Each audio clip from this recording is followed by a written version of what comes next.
बिस्मिल्लाहिर्रहमानिर्रहीम। अस्सलामुअलैकुम। आप देख रहे हैं मेरा इश्क पाकिस्तान यूट्यूब चैनल। अगर आप इस चैनल पर नए हैं तो इसे सब्सक्राइब कर लें और बेल आइकन पर क्लिक कर लें। मुहिब्बे वतन पाकिस्तानियों, इस वीडियो में बात करेंगे इस सियासी कॉमेडियन के बारे में। आप सब इसे बड़ी अच्छी तरह से जानते हैं, जो पिछले 40 साल से जो है वो कॉमेडी कर रहा है। सियासतदान कम और कॉमेडियन ज़्यादा है। बदकिस्मती पाकिस्तान की, अनफॉर्चुनेटली जो है ये एक आलमी साजिश के नतीजे में इसको हम पर मुसल्लत कर दिया गया। पाकिस्तान का इसको वज़ीर आज़म बना दिया गया और वज़ीर आज़म बनने के बाद भी अपनी हरकतों से, अपने ड्रामेबाजियों से जो है ये बंदा बाज नहीं आ रहा। 70-71 साल उम्र है, को मेचोरिटी इसको शो करनी चाहिए। और जिस तरह की कल इसने तकरीर की, 5 साल का बच्चा उससे बेहतर तकरीर कर सकता था। आवाम जो है इस वक्त इसको जो है वो बड़ी तनकीद का निशाना बना रही है। प्यारे पाकिस्तानी, आपको बड़ी अच्छी तरह से पता है कि कल जो है इसने बतौर वज़ीर आज़म पाकिस्तान इसने पहली बार जो है वो कौम से अपना खिताब किया। पहले इसने कहा जी 8 बजे रात को तकरीर आएगी, इनकी तरफ से कहा गया, इनके पार्टी की लोगों, इनकी वो जो है मरियम औरंगज़ेब उसकी जानिब से। वो फिर 8 से 8:30 पे तकरीर चली गई, फिर 9 पे चली गई, फिर 10 पे चली गई, फिर रात को 11 बजे फाइनली इसकी तकरीर आई। आवाम देख रही थी, भाई पहली बार तकरीर कर रहा है, सुन ही लेते हैं कि कोई हो सकता है नई बात ही कर दे या फिर कोई रिलीफ ही दे दे।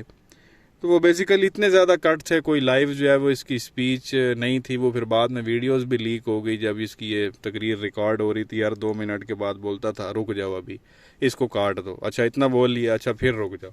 टेलीप्रॉम्प्टर के सामने बैठ के एक तो तकरीर कर रहा था, वो सामने सारा कुछ उर्दू में लिखा हुआ होता है जो इसने बोलना होता है, उसके बावजूद भी इससे नहीं बोला जा रहा था। और तकरीर आप इसकी उठा के देख लें, थोड़ी देर बोलता है, फिर रुक जाता है, फिर चंद सेकंड के लिए बोलता है, फिर रुक जाता है। ऐसे लगता है कि कोई दिमागी इसको शायद इशू है, ये मेंटली तौर पे स्टेबल ही नहीं है ये बंदा।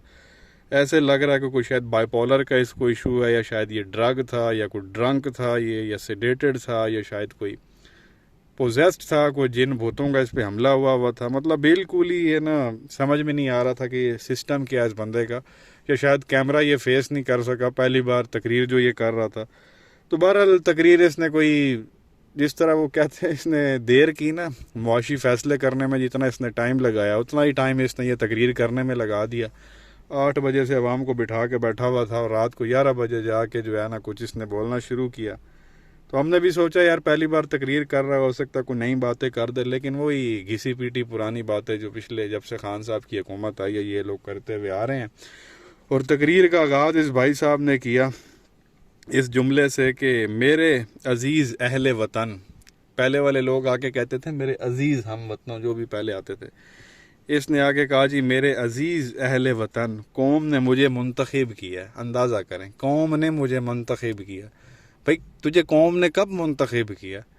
आपकी दूसरी पार्टी है, पहली पार्टी खान साहब की है जिसको सबसे ज़्यादा सीटें मिली हैं। खान साहब के पास सीटें 155 से ज़्यादा हैं और आपके पास टोटल सीटें 82 हैं।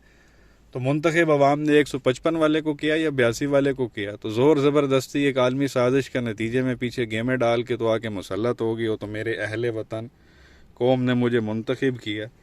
और ये बोलने के साथ ही जो है इसने शुक्रिया अदा किया। गैस करें किसका?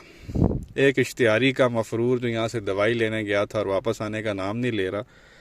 कहता जी ये कड़ा इम्तिहान है जो मुझे इस कुर्सी पर बिठाया गया है, और मैं अपने कायद नवाज शरीफ का जो है वो शुक्रिया अदा करता हूँ जिसने मुझ पर मुकम्मल एतमाद किया। एक इश्तिहारी का नाम ले रहा वज़ीर आज़म बैठ के, वो भी अपनी पहली तकरीर में। पहले तो अदालत को इसी चीज़ पर नोटिस ले लेना चाहिए, भाई जो इश्तिहारी है, मफरूर है, यहाँ से भागा हुआ है 2.5 साल से, तो एक क्रिमिनल का नाम क्यों ले ला? और वो को मुलजिम नहीं है, वो कन्विक्टेड है, वो मुजरिम है, सज़ा याफ्ता है, सज़ा हो चुकी थी और पाकिस्तान की आला अदलिया से वो सज़ा याफ्ता और यहाँ से भागा हुआ है और अदालत ने उसको इश्तिहारी करार दिया हुआ है। आप उसका नाम जो है वो अपनी इस स्पीच में क्यों ले रहे हैं? वैसे तो ये ज़मानती भी यही था भाई का कि वापस ना आया तो मैं लेके आऊँगा, मुझे पकड़ लेना। वो तो वापस आया नहीं, 8 हफ्ते के लिए गया था। तो वैसे बंदा अगर आइन कानून के मुताबिक चले तो ये यहाँ वज़ीर आज़म की कुर्सी पर बैठना डिज़र्व ही नहीं करता। इसको तो कहीं किसी काल कोठड़ी में होना चाहिए। बहरहाल यहाँ पे सब कुछ पॉसिबल है पाकिस्तान में। आगे कहानी आप सुनाता हूँ इसको, इसकी आगे तकरीर में चल के कहता है जी कि अवाम ने मुतालबा किया कि इस नाअहल करप्ट हुकूमत से जो है वो जान छुड़ाई जाए। अवाम ने इसको कहा था कि हमारी इमरान खान से ना, इमरान खान को नाअहल और करप्ट हुकूमत कह रहा है। अभी ये बड़ी जो है ना वो दूध से धुली हुई साफ़ शिफाफ हुकूमत आई है जिसकी कबीना ही जो मेजोरिटी में है वो ज़मानतों पर है जिन पे बड़े सवेयर किस्म के केस हैं। ये मतलब खान साहब करप्ट थे, ये बिल्कुल ठीक है। जिसके अपने ऊपर जो है वो किसी भी दिन फर्द जुर्म आयद हो जानी है और इसने जेल में पहुंच जाना, ना इसने बल्कि इसके बेटे ने। ये ज़मानत पर, इसका बेटा ज़मानत पर, इसकी भतीजी ज़मानत पर, भाई इसका इश्तिहारी, इसका दूसरा बेटा वो इश्तिहारी, इसका दामाद इश्तिहारी, इसके जो भतीजे हैं वो हसन और हुसैन वो इश्तिहारी, सारे बाहर भागे हुए हैं। और जो करप्ट और नायल है वो इमरान खान है। अंदाज़ा करें इनका। और जो कबीना इन्होंने बना दी, अल्लाह माफ़ करे, वो सोने ते सो आ गया। सब के ऊपर जो है वो केसेस हैं। और करप्ट और नायल हुकूमत इमरान खान की। पता नहीं इस तरह की बातें ये किस तरह मतलब नेशनल टेलीविज़न पर बैठ के कौम से जो है वो खिताब के दौरान ये कर सकते हैं। हम कोई भेड़ बकरी हैं कि हम में अक्ल नहीं है, अवाम में अक्ल नहीं है कि भाई तू इस तरह की कहानियाँ कर रहा है। अवाम को नहीं पता भाई हकीकत क्या। तो इस तरह की ड्रामेबाजी करने की ज़रूरत ही नहीं है। और यही तुम लोगों ने ड्रामा पहले भी लगाया हुआ था, हुकूमत में आने से पहले और हुकूमत में आने के बाद भी वही बातें। कोई नवी गल करो यार। और कहता जी इस बार दरवाजे जो है वो खोले गए या फलांगे नहीं गए। कहने का मकसद ये था कि पहले आर्मी आती थी, दीवार फलांग के अंदर घुस जाती थी और मार्शल लॉ लग जाता था। तो इस बार हमने आइनी और कानूनी तरीके से जो वज़ीर आज़म को निकाला।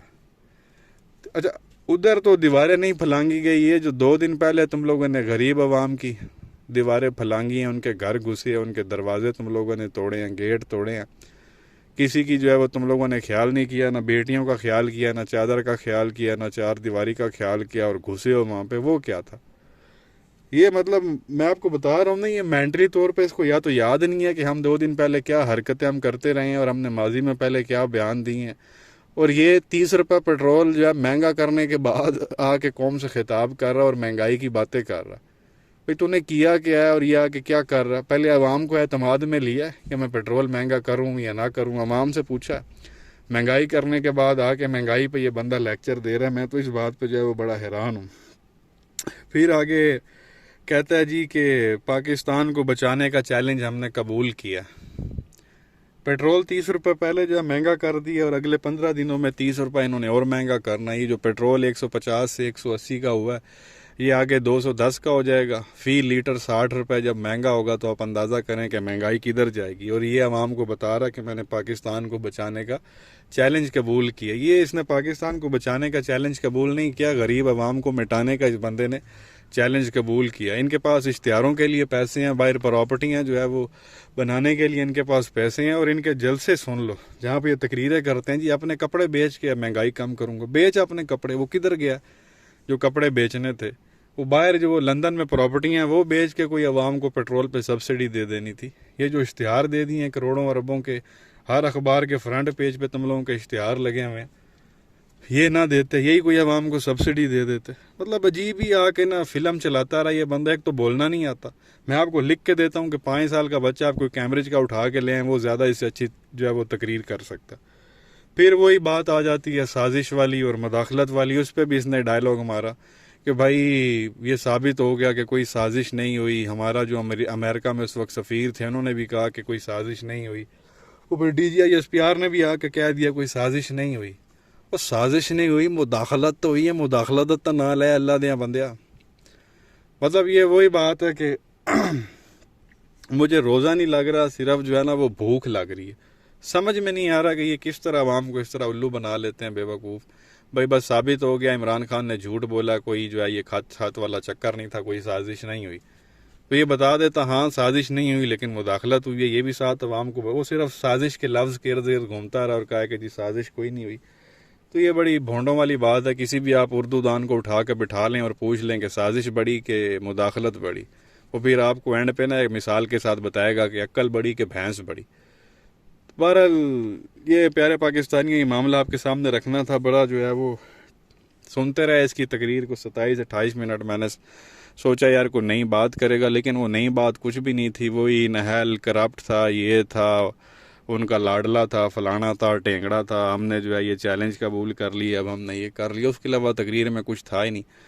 और ये सारी चीज़ें पिछले 3.5 साल 4 साल जब तक खान साहब की हुकूमत रही है, ये सारा कुछ आके ये मीडिया पे बोलते रहे। उसके बावजूद भी इसको ये चीज़ें याद नहीं थी।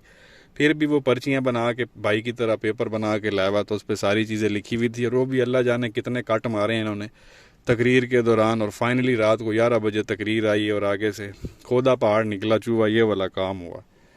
बहरहाल प्यारे पाकिस्तानियों, आप क्या कहेंगे? इसकी तकरीर के हवाले से जो शहबाज शरीफ ने की है, पहली तकरीर बतौर वज़ीर आज़म पाकिस्तान। नीचे कमेंट सेक्शन में जो है वो अपनी राय का इजहार ज़रूर करें। उसके अलावा सॉरी एक चीज़ रह गई थी, वो भी आपके सामने रखनी है, वो है राणा सनाउल्लाह के हवाले से। राणा सनाउल्लाह की ज़ेर सदारत जो है वो आलाई सतह का इजलास हुआ है अमन व अमान की सूरत हाल के हवाले से। आपको पता है कि ये खान साहब को जो है इन लोगों ने एक बार फिर धोखा दे दिया। वो जो 6 दिन का टाइम दिया गया था और सोचा जा रहा था कि भाई पीछे को मामला तय हो गए, एक बार फिर इमरान खान साहब के साथ जो है वो हाथ कर गए हैं। और ख़ान साहब ने अब 6 दिन बाद लगता है ऐसा ही है कि वो दोबारा कोई तारीख देंगे, डेट देंगे इस्लामाबाद आने की। जिस तरह से ये हुकूमत ने काम किया ख़ान साहब के घर जाने के बाद, एक ही दिन के अंदर वो 3 कानून इन्होंने पास करवा लिए, एक दिन असम्बली से और फिर दूसरे दिन सेनेट से। वो ओवरसीज़ पाकिस्तानियों का जो वोट काक था ख़त्म कर दिया इन लोगों ने, कानून पास हो गया। EVM का कानून भी ख़त्म कर दिया। इसी तरह से जो नैब के पर थे वो भी काट दिए, उसमें भी काफ़ी सारी चीज़ें हैं। और साथ ये भी शिक डाल दी बीच में, अगर चेयरमैन नैब चाहे तो वो माफ़ भी कर सकता है। और चेयरमैन नैब भी जो है ये अभी अपनी मर्ज़ी का लगाने लगे हैं। वो फवाद हसन फवाद का नाम सामने आ रहा है, जो ऑलरेडी जिसका केस नैब में है। तो जिसका केस नैब में है उसी कोई नैब का चेयरमैन बना देंगे, जो इनका अपना बंदा। तो आप समझ लें कि नैब ख़त्म, बिल्कुल ख़त्म। वो सफ़ेद हाथी हो गया जो इन्होंने अब काम कर दिया। तो वो कहने का मकसद ये कि जैसे ही खान साहब ने वापस जाने का ऐलान किया, उससे अगले दिन इन लोगों ने ये 3 कानून जो है वो पास कर दिए। अब लगता है ऐसा है कि खान साहब जो है वो दोबारा इस्लामाबाद आएंगे। तो राणा सनाउल्लाह की ज़ेर सदारत जो है वो दोबारा इजलास हुआ, जिसमें अमन व अमान की सूरत हाल के हवाले से बातचीत की गई। और राणा सनाउल्लाह ने एक बार फिर कहा है कि जी आइंदा किसी फसादी मार्च या जुलूस को इस्लामाबाद में दाखिले की इजाज़त नहीं देंगे। जैसे उसने पहले कहा था ना राणा सनाउल्लाह ने कि अगर इमरान खान इस्लामाबाद आ गया तो मैं अपने बाप का नहीं। तो जब तक उसका बाप नहीं मिलता, मैं यही कह सकता हूँ कि शेख रशीद जो है उसका ज़ेर निगरां आप कह लेंगे बाप है। साथ उसने ये भी कहा था कि अगर ये शेख रशीद इस्लामाबाद में आ गया तो मेरा बाप होगा। तो ये भी उसने स्टेटमेंट दी थी। बहरहाल अभी वो फिर कह रहा है कि जी हम किसी फसादी मार्च या जुलूस को इस्लामाबाद में दाखिले की इजाज़त नहीं देंगे। ये तो अब 31 मई के बाद ही पता चलेगा कि कौन किसका बाप है और इजाज़त ये कैसे नहीं देते। तो एक बार फिर खान साहब के साथ ये लोग हाथ कर गए हैं। बज़ाहिर लगता है ऐसे ही है, क्योंकि शहबाज शरीफ ने भी कल वाली स्पीच में यही कहा कि हमने अपनी मुद्दत पूरी करनी है, हम कहीं नहीं जा रहे, किसी के प्रेशर में जो है वो हम नहीं आने वाले। तो आज 28 हो गई है, पीछे 29, 30 और 31 3 दिन रह गए हैं, पता चल जाता क्या होता। बज़ाहिर लगता है ऐसे ही है कि ये कहीं नहीं जाने वाले, ये अब अपना टाइम पूरा करने की कोशिश करेंगे। अब खान साहब क्या फ़ैसला करते हैं 31 की शाम को, 31 मई की शाम को, वो मुझे तो लगता है नई डेट वो देंगे और आवाम एक बार फिर दोबारा जो है वो सामने आएगी। आप क्या कहेंगे नीचे कमेंट सेक्शन में अपनी राय का इजहार ज़रूर करें। वीडियो को लाइक करें, चैनल को सब्सक्राइब करें, बेल आइकन पर क्लिक करें। शुक्रिया।